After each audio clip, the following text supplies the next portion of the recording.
Amén, Señor. Amén. Y amén, mi Dios. Tomen sus lugares, hermanos.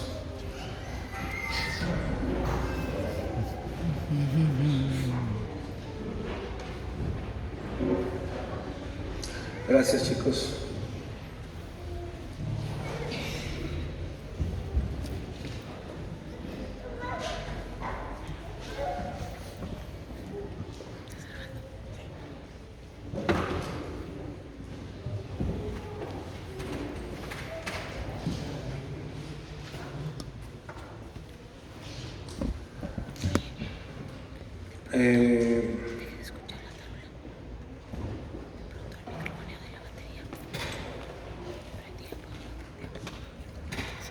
El poder de la palabra, parte 4.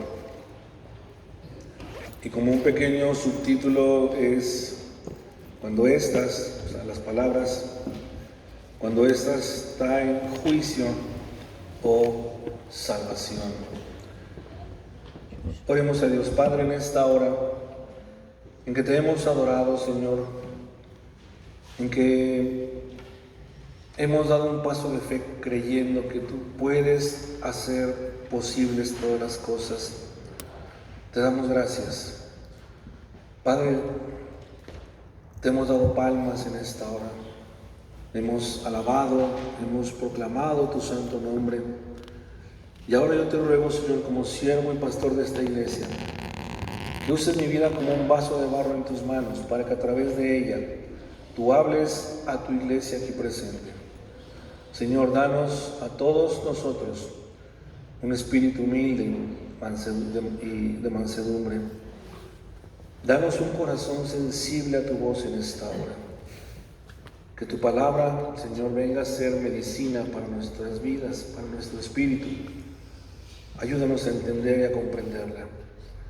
Espíritu Santo de Dios, abre nuestro entendimiento y danos sabiduría y discernimiento para entenderla. En el nombre de Jesús te lo pedimos en esta hora. Amén y amén. Bueno, hoy, como decíamos, damos un cierre a esta serie de reflexiones que tienen que ver con el poder de la palabra. Lo hemos abordado desde diferentes ángulos y perspectivas. Ya lo dijimos, hemos hablado de que en la palabra de Dios hay poder para sanar, para restaurar, para liberar. Hay poder en las oraciones de los santos de la iglesia cuando ésta se une por una causa. Hay poder en tu testimonio, en lo que Dios está haciendo en tu vida hoy mismo. Si tú lo compartes a otro, eso que tú compartes tiene el poder para influir en otros a buscar de Dios. Y hoy lo vamos a ver desde otra perspectiva. Cuando nuestras palabras, nuestras acciones pueden traer juicio o salvación. Me di a la tarea, que honestamente no es así las grandes horas de investigación y de buscar fuentes, pero me llamó la atención mientras estaba buscando recursos y guía, dirección para este mensaje. Me acordé que de pronto usamos mucho esta frase de el karma. De pronto alguien hace algo malo y luego vemos que le va mal y decimos, ándele, qué bueno, fue el karma, ¿sí? Pero dije, bueno, ¿qué es? ¿Qué significa? Y encontré varias definiciones y traté de hacer una sola en torno a esta palabra. Karma, según los expertos en cuestiones lingüísticas, karma es un vocablo de origen sánscrito, que se traduce al español como acción o hecho. En la religión budista y en el hinduismo es la creencia según la cual toda acción tiene una fuerza dinámica que se expresa e influye en las sucesivas existencias del individuo. En pocas palabras, siembra y cosecha buenas cosas en la vida, y en tu próxima reencarnación estas cosas buenas te seguirán, según esta creencia. Haz lo contrario y el efecto será similar. Eso se le conoce también como la ley de causa y efecto. En la película Gladiador hay una escena al principio de esta película donde el general Máximo, según la historia que se narra ahí, está a punto de ir a la guerra, a la batalla contra los bárbaros de Germania. Y cuando Máximo ya en su caballo va con sus tropas y los comienza a motivar y les comienza a decir lo que va a suceder, hay una frase que expresa y que dice así, les dice: hermanos, lo que hacen en la vida resuena en la eternidad, o tiene eco en la eternidad, dependiendo la traducción que se use. Pero lo que hacemos en la vida, dice, resuena en la eternidad. Hay algo en lo que quizás podamos estar de acuerdo esta tarde, y es que el pasado tiene un gran efecto sobre nuestro presente. Algunos ejemplos: la sombra de los llamados conquistadores y sus acciones tienen consecuencias hasta el día de hoy en los países latinos. Podemos mencionar que, por otra parte, los errores de los padres a veces se replican en la vida de los hijos. Disfrutamos las bendiciones que otros pelearon por lograr. Lo que se hizo antes nos afecta a nosotros, y lo que hoy estamos haciendo, las acciones que hoy estamos desempeñando en este mundo, sin lugar a dudas, también van a afectar de una manera o de otra a las generaciones que están por venir. Hay una historia en la Biblia que tiene que ver con estas cuestiones que estamos mencionando. Es el caso de Jacob y Esaú. El pasado de ellos, ¿sí? Siguió repercutiendo durante poco más de 1000 años en la historia de Israel. Ese eco de sus acciones era una constante a lo largo de los años. La rivalidad y el conflicto entre estos dos hermanos se volvió a presentar ya en los pueblos de los que habían descendido. Hay que recordar que Jacob y Esaú eran hermanos. Jacob, usted lo sabe, es el padre de la nación de Israel, mientras que Esaú es el padre de la nación de Edom. Y algunos historiadores creen que los edomitas radicaron al sureste de la nación de Israel. Y el punto es que nunca las dos naciones, siendo hermanos, nunca se llevaron nada bien. Cuando Israel sale de Egipto y es liberado de la esclavitud, Dios les pide o les manda que respeten a los edomitas. En el camino que Israel iba a seguir para llegar a la llamada tierra prometida, tenían que llegar a las fronteras de Edom y cruzar por esta nación para seguir su camino hasta el lugar que Dios los quería llevar. Y esta historia está en Números capítulo 20, versículos 14 al 21. Si usted la quiere después buscar en su casa, ahí va a encontrar esta historia. Cuando Israel llega a las fronteras de Edom, Moisés manda emisarios o mensajeros para pedir permiso y que el rey de Edom les permita el paso por su país. Moisés más o menos les manda a decir: mira, no vamos a tomar nada tuyo, no vamos a hacer nada mal, queremos nada más que nos dejes pasar. Aún, dice Moisés, si llegáramos a tomar de tu agua, dice, te la vamos a pagar. Pero en cada ocasión que Moisés pedía permiso para atravesar Edom, la respuesta del rey era no. No, por aquí no van a pasar.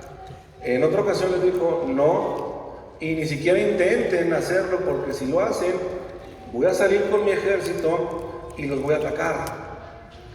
Y bueno, al final la respuesta es contundente de parte del rey de Edom. Dijo, no, por aquí no pasa. Entonces Israel tiene que tomar otro rumbo, tiene que tomar otro camino.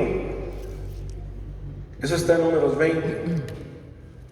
Hay en la Biblia por lo menos 2 historias más en los que Edom se aprovecha de que cuando los enemigos de Israel los invaden y los asaltan, los edomitas también se suman a estas campañas. Y en lugar de ser apoyo, de ayudar a sus hermanos, se sumaban a los que los atacaban. Y uno de esos hechos, que fue lo que algunos teólogos o historiadores creen que fue lo que desbordó el enojo de Dios, tiene que ver con la situación de cuando Babilonia llega y sitia Jerusalén. El Salmo 137 refleja muy bien lo que nos puede dar una idea de lo que fue aquel evento. Miren, escuchen con atención. No es la cita con la que vamos a partir, pero lo voy a poner como referencia nada más.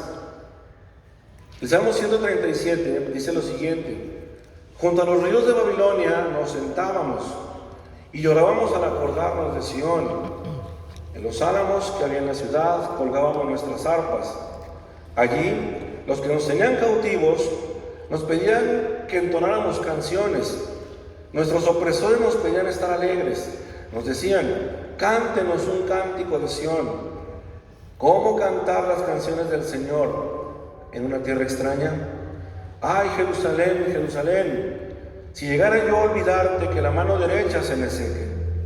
Si de ti no me acordara ni te pusiera por encima de mi propia alegría, que la lengua se me pegue al paladar. Versículo 7. Señor, acuérdate de los edomitas. El día en que cayó Jerusalén, arrásenla, gritaban, arrásenla hasta sus cimientos. Hija de Babilonia, que has de ser destruida. Dichoso el que te haga pagar por todo lo que nos has hecho. Dichoso el que agarre a tus pequeños y los estrelle contra las rocas. Es terrible. Y fue un evento muy traumático en la historia de Israel, este acontecimiento. Y en aquel momento, este salmo nos da una idea de lo que sucedió. Cuando los caldeos llegan a Jerusalén y comienzan a atacar la ciudad y comienzan a destruirla, los edomitas, siendo sus hermanos, arengaban a los babilonios y les decían, arrásenla, destruyanla hasta sus cimientos.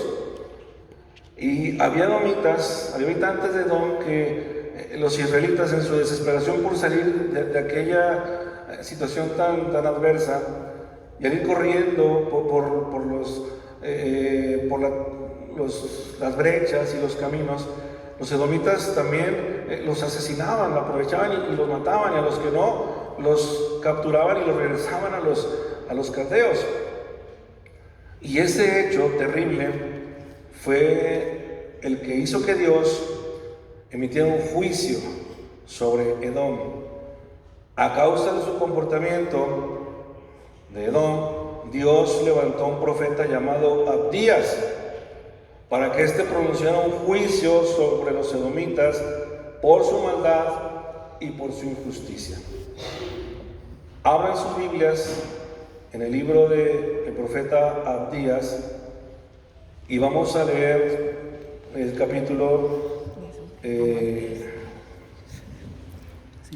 y vamos a empezar con los primeros 4 versículos.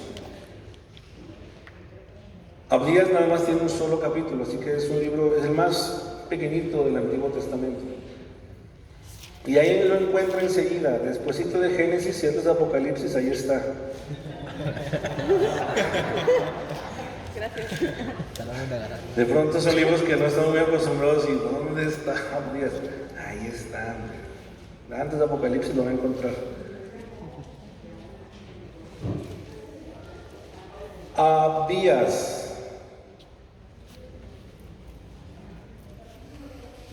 Capítulo 1. Nada más tiene un solo capítulo. Los primeros 4 versículos dicen así, ¿ya lo encontraron? Dice, no sé si lo puedas poner, ¿sí? Bueno, ahí está. Por si estaba batallando, ya apareció. Abdías, capítulo 1 y verso 1 en adelante, dice así: visión de Abdías. Jehová el Señor ha dicho así en cuanto a Edom: hemos oído el pregón de Jehová y mensajero ha sido enviado a las naciones. Levantaos y levantémonos contra este pueblo en batalla. He aquí, pequeño te he hecho entre las naciones, estás abatido en gran manera. La soberbia de tu corazón te ha engañado. Tú que moras en las hendiduras de las peñas, en tu altísima morada, que dices en tu corazón: ¿quién me derribará a tierra? Si te remontares como águila, y aunque entre las estrellas pusieres tu nido, de ahí te derribaré, dice Jehová. Bien, Dios ha declarado, Dios ha dicho su palabra y ya ha dicho, ha pronunciado una sentencia sobre Edom. Y Dios llama a las naciones a hacerle guerra. Levantaos, naciones, y vamos a hacer guerra contra Edom. Esta nación se consideraba invulnerable. Su ciudad capital, Sela, estaba asentada sobre una montaña alta y difícil de escalar. Se asemejaba al nido del águila, que se siente seguro en las alturas. Bueno, hay quien piensa que en la actualidad, esta ciudad de Sela ya no existe como tal, pero se cree que en la actualidad es lo que se conoce como las ruinas de Petra. No sé si las han escuchado o han visto. Tú andabas por allá, ¿verdad, Tony? Sí, y sí vieron las ruinas de esta ciudad. Sí, bueno. Y hoy en día, desde luego, está en ruinas, está inhabitable, y se cree que esta ciudad fue la antigua capital de Edom. Tal vez ustedes se estén preguntando hasta esto: bueno, ¿y qué tiene que ver eso conmigo? ¿Cómo conectamos esta historia con mi actualidad? Miren, el problema de Edom era el problema de Saúl. Y el problema de Saúl era su orgullo. Y el orgullo es la raíz de todos los males del ser humano. El orgullo es la característica de todos aquellos que pelean en su espíritu y su carne. Y los edomitas habían heredado de Saúl ese orgullo, esa rebeldía, esa arrogancia, ¿sí? Y entonces, ahora nosotros, en nuestra actualidad, vemos a Edom como un tipo de arrogante, de persona orgullosa. ¿Cuántos de ustedes hoy en día, en sus trabajos o en su vida diaria, fíjese bien, cuántos no convivimos o cuántos de pronto no nos rodean este tipo de personas? Orgullosos, arrogantes, soberbios, altivos, burlones, ¿sí? Y Edom tipifica a ese tipo de personas. Y el problema se hace más grande cuando dentro del pueblo de Dios viven y conviven con nosotros este tipo de personas. La pregunta es: ¿qué debemos hacer cuando convivimos con este tipo de personas? ¿Cómo enfrentamos a los arrogantes? ¿Cómo enfrentamos a los orgullosos?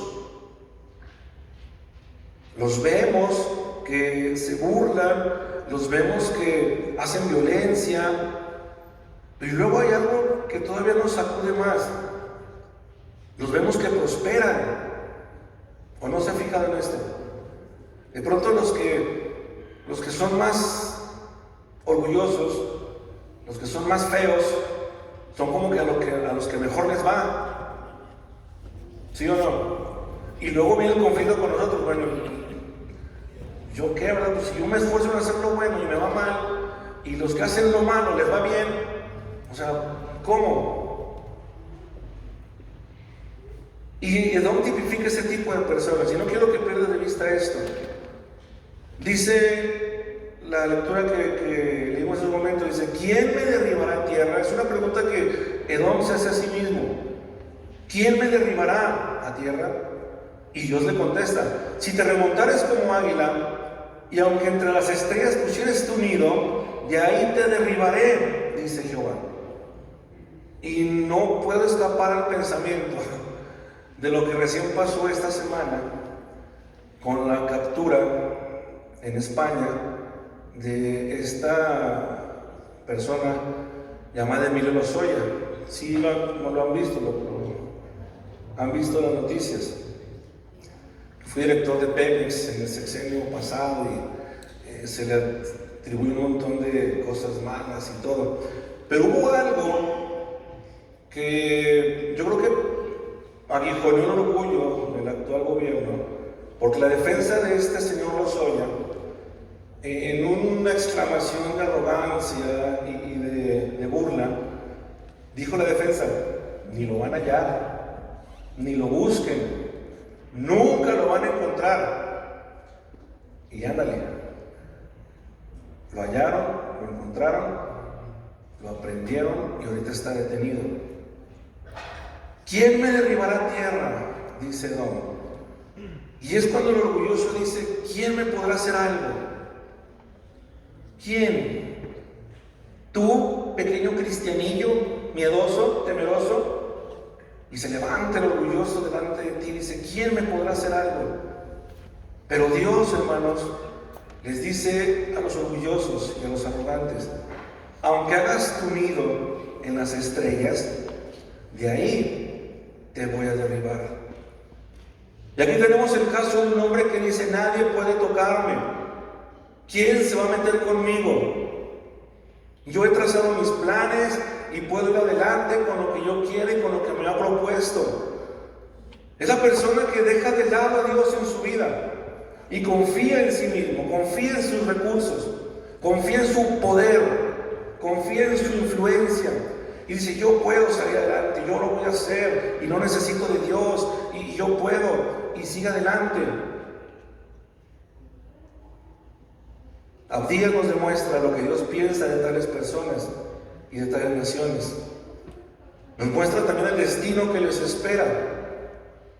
Así como Dios se opuso al orgullo de Edom y lo tumbó de su elevado lugar, déjame decirte algo, así también Dios puede quebrantar el orgullo de aquellos que se levantan en contra de nosotros. Versículos 5 y 8 sigue diciendo el profeta, si ladrones vinieran a ti, o robadores de noche, ¿cómo has sido destruido? ¿No hurtarían lo que les bastase? Si entraran a ti vendimiadores, ¿no dejarían algún rebusco? Como fueron escudriñadas las costas de Saúl, sus tesoros escondidos fueron buscados. De todos tus aliados te han engañado, hasta los confines te hicieron llegar. Los que estaban en paz contigo prevalecieron contra ti. Los que comían de tu pan pusieron lazo debajo de ti. No hay en ello entendimiento. No haré que perezca en aquel día, dice Jehová, los sabios de Edom y la prudencia del monte de Saúl. La desgracia y la caída de Edom ya estaba en camino y sería total. Los aliados, los que Edom había confiado como aliados, como sus amigos, terminaron por voltearse. Miren, sabiduría muy simple y popular. No hagas alianzas con aquellos que hacen las cosas mal. Vivimos rodeados de gente, ¿sí? Y es más, y cristianos incluidos, que se acercan a ti y te dicen, pues te echo la mano, tú nomás mira, y yo te ayudo, yo tengo la palanca, yo tengo esto. Hermanos, cuando hacemos alianzas con ese tipo de personas, nuestra desgracia y caída también está en camino. Edom había confiado en las naciones vecinas, había hecho alianzas con ellos, les había dado de su pan, dice la Biblia, pero todos esos aliados, todos esos supuestos amigos, ahora se habían volteado en su contra y habían sido parte del instrumento de Dios para traer juicio sobre esta nación. Dios no solo se opone a la soberbia, también se opone a la injusticia. Fíjate bien, Él castiga la injusticia de las naciones, pero también castiga la injusticia de las personas. A veces tenemos la romántica idea, yo no sé si ingenua o la hemos mal aprendido, de que Dios es buena onda, Dios es amor, Dios no se enoja, Dios no castiga. ¿Cuántos han escuchado esta frase? No, Dios no castiga, Dios es bueno. Bueno, Dios sí castiga, Dios trae juicio, Dios es paciente, Dios es tolerante, Dios espera que tú cambies, Dios espera que tú rectifiques el camino. Una y otra vez, Dios en su misericordia alarga su gracia, para que aquel cabezón que no quiere entender, por fin pueda entender. Pero llega un momento en que sabes que ya, si no quieres por las buenas, va a ser por las malas. Y Dios trae su juicio. Y es lo que le pasó a Edom. Todos aquellos que obran injustamente, un día tendrán su recompensa. Solo tenemos que voltear a esta historia y nos vamos a dar cuenta de cómo terminan aquellos que hacen las cosas malas delante de Dios. Versos 9 al 14 sigue diciendo Abdías: y tus valientes, oh Temán, serán amedrentados, porque todo hombre será cortado del monte de Saúl por el estrago. Por la injuria de tu hermano Jacob te cubrirá vergüenza, y serás cortado para siempre. Y fíjese lo que dice a partir del verso 11: el día que estando tú delante, llevaban extraños cautivos su ejército, y extraños entraban por sus puertas, y echaban suertes sobre Jerusalén, tú también eras como uno de ellos. Cuente las veces que Dios dice lo siguiente: pues no debiste tú haber estado mirando en el día de tu hermano, en el día de su infortunio. No debiste haberte alegrado de los hijos de Judá en el día que se perdieron. No debiste haberte jactado en el día de la angustia. No debiste haber entrado por la puerta de mi pueblo en el día de su quebrantamiento. No debiste haber mirado su mal en el día de su quebranto, ni haber echado mano a sus bienes en el día de su calamidad. Tampoco debiste haberte parado en las encrucijadas para matar a los que de ellos escapasen, ni debiste haber entregado a los que quedaban en el día de la angustia. Era lo que decíamos. Los edomitas se paraban en los caminos, y cuando los israelitas iban huyendo de aquella atrocidad, los edomitas también los mataban y los asesinaban. Y si no, los agarraban y los regresaban a los caldeos. Hay 3 cargos contra Edom: soberbia, traición y violencia. 3 acusaciones que son lanzadas contra esta nación. En lugar de oponerse a la violencia y destrucción de sus vecinos, ellos fueron parte también de ello. Hermanos, como hijos de Dios, estamos llamados también a cuidar de otros. Como hijos de Dios estamos llamados a procurar el bien de los demás. No podemos burlarnos de la desgracia de otros. No podemos ser parte del quebranto de otros. No podemos ponernos en papel de arrogantes y decir: sí, eso le pasó porque se lo buscaba. Sí, Señor, castígalo. Sí, Señor, manda fuego sobre él. Se lo merece, es un pecador. Porque a veces asumimos ese papel. Y ese fue el error de Edom, que cuando vio la desgracia de su hermano, en lugar de tenderle la mano, la cortó y se sumó al juicio de parte de los vanos. 7 veces Abdías le dice a Edom: no debiste hacer eso, no debiste ser parte de aquello. Versos 15 y 16 dice lo siguiente: porque cercano está el día de Jehová sobre todas las naciones, como tú hiciste, se hará contigo, tu recompensa volverá sobre tu cabeza. Y esto me recuerda aquello que dice la Biblia: con la vara que midas, también serás medido. Verso 16: de la manera que vosotros vivisteis en mi santo monte, beberán continuamente todas las naciones, beberán y engullirán y serán como si no hubieran sido. Hoy las naciones de este mundo, los gobiernos de este mundo ignoran todo esto.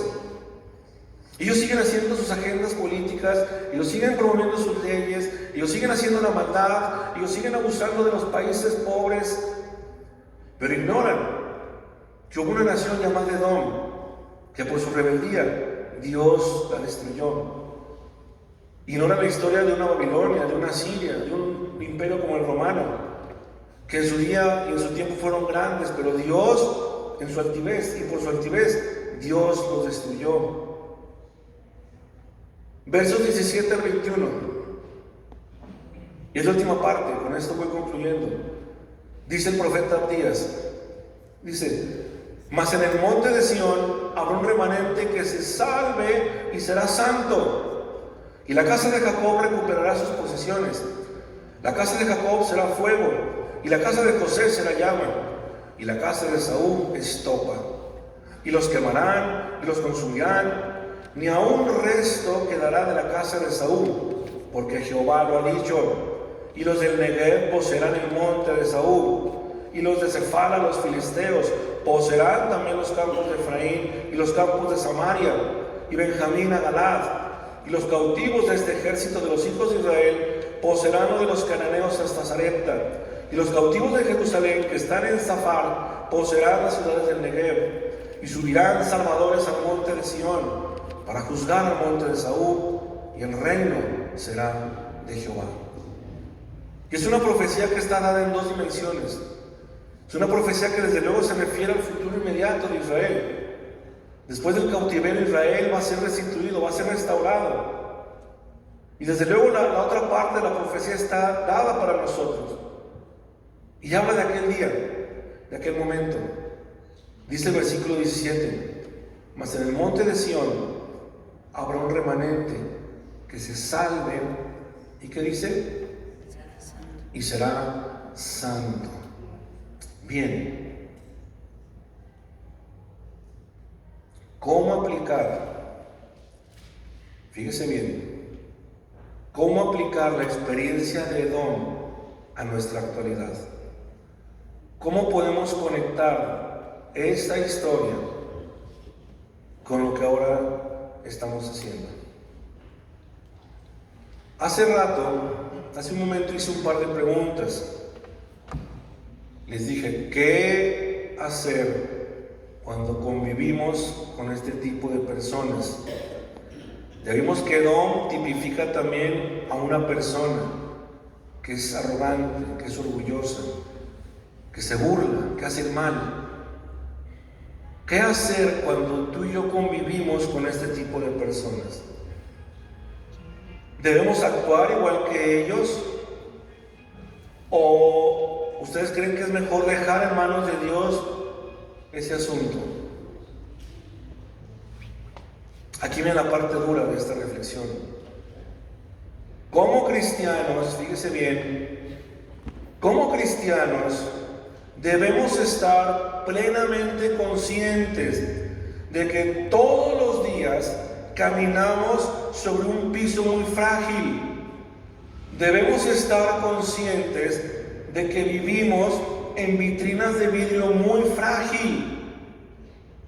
Todas nuestras acciones, tus palabras, tus dichos y tus hechos, debes de saber que están bajo la lupa y el escrutinio de Dios.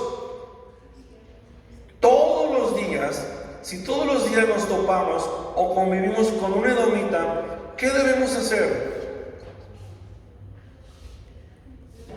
¿Cuántos tienen compañeros que se asemejan a esta descripción de Edom? ¿Cuántos tienen un compañero sangrón? ¿Cuántos tienen un compañero orgulloso? ¿Cuántos tienen un jefe presumido, arrogante? ¿Cuántos tienen un compañero de trabajo que es insoportable porque se cree mucho? ¿Cuántos en la iglesia habrá así también? Ay, así como que todos ven, vale. ¿Qué vamos a hacer con ellos? Es muy fácil. Perdonarlos, ayudarlos y amarlos.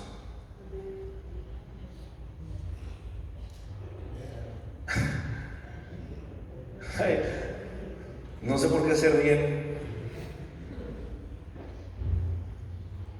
Es fácil. Ame, perdone y ayude. ¿O no estamos llamados a hacer eso? Sí, no, sí, quién sabe. Depende. Mateo 6:12, no lo busque. Mateo 6:12, Jesús dijo lo siguiente: perdonen mal que hacemos, así como nosotros perdonamos a los que nos hacen mal. Mateo 5:39, en palabras de Jesús: pero ahora yo les digo, no traten de vengarse de quienes les hace daño. Si alguien les da una bofetada en la mejilla derecha, pídanle que les pegue también en la izquierda. No se rían, hermana. Mateo 5:44, pero ahora yo les digo, amen a sus enemigos y oren por quienes los maltratan. Así demostrarán que actúan como su Padre Dios que está en el cielo. Él es quien hace que salga el sol sobre los buenos y sobre los malos. Él es quien manda la lluvia para el bien de los que lo obedecen y de los que no lo obedecen. Me parece, y no se vaya a escandalizar, pero me parece que hay algo de razón en eso del llamado karma.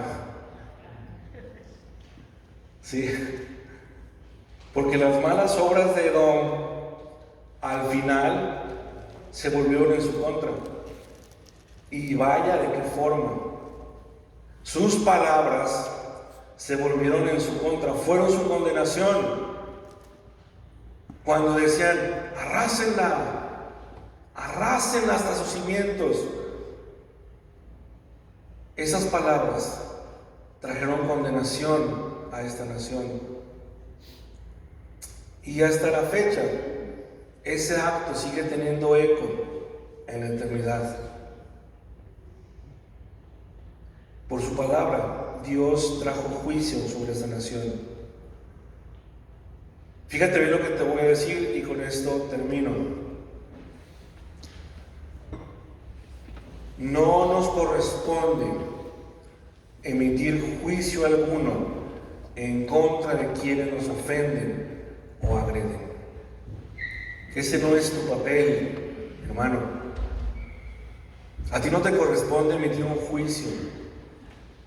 ¿Qué es lo que te toca hacer a ti? Orar por ellos, perdonarlos, amarlos y ayudarlos. Ayudarlos en la medida, en lo que sea posible. Como hijos de Dios que somos, es lo que debemos de hacer. El juicio, ese déjaselo a Dios. Y Dios en su paciencia, en su amor, en su tolerancia, tarde o temprano traerá el juicio.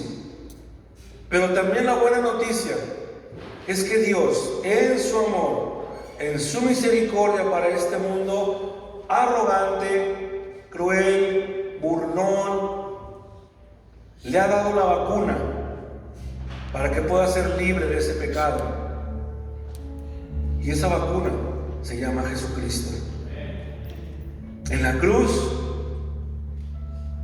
ahí en la cruz, Jesús cargó sobre sí, llevó todo aquello que nos impide acercarnos a Dios, incluido el pecado que ya mencionamos, incluida la altivez, el orgullo, la soberbia y la arrogancia.